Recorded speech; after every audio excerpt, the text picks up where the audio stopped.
on est sur un site historique majeur, étant donné que c'est le fruit d'un conflit. Le 6 août 1870, le soir même, l'église brûlait et l'empereur s'est engagé effectivement à reconstruire l'église.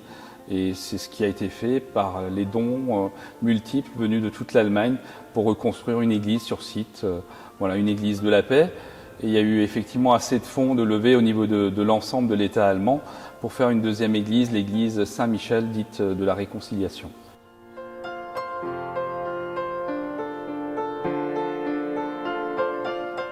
L'état de l'église est effectivement regrettable dans la mesure où effectivement on a connu une situation d'urgence où au niveau du chœur et de la sacristie on connaît un effondrement de la voûte.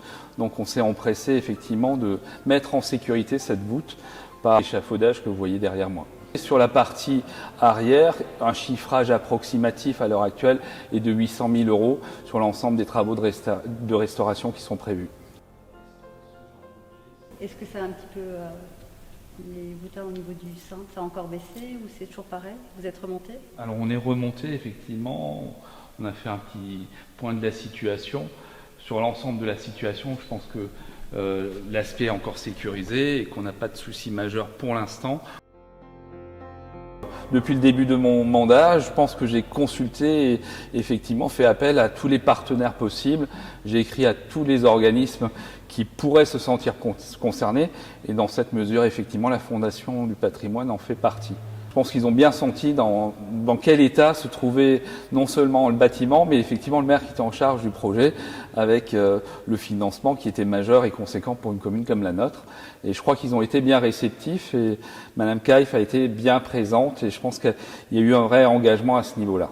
Quand on voit toute l'énergie qu'ils mettaient pour sauver cette église et toute la détresse en fait, qu'on ressentait, déjà c'est quelque chose qui est très touchant et émouvant. Et c'est vrai quand on voit une petite commune de 500 habitants qui veut sauver cette église, il faut qu'on essaye de faire quelque chose. Ensuite, c'est vrai que cette église de la paix de Fröschwiller, c'est vraiment l'histoire de l'Alsace.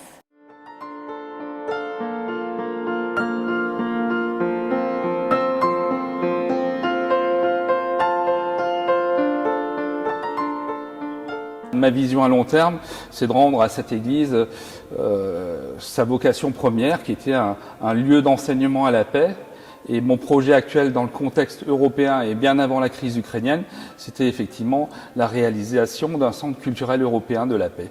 Parce qu'il s'agit effectivement d'un bâtiment allemand, franco-allemand, et qui avait une vocation de promotion de la paix pour les deux nations.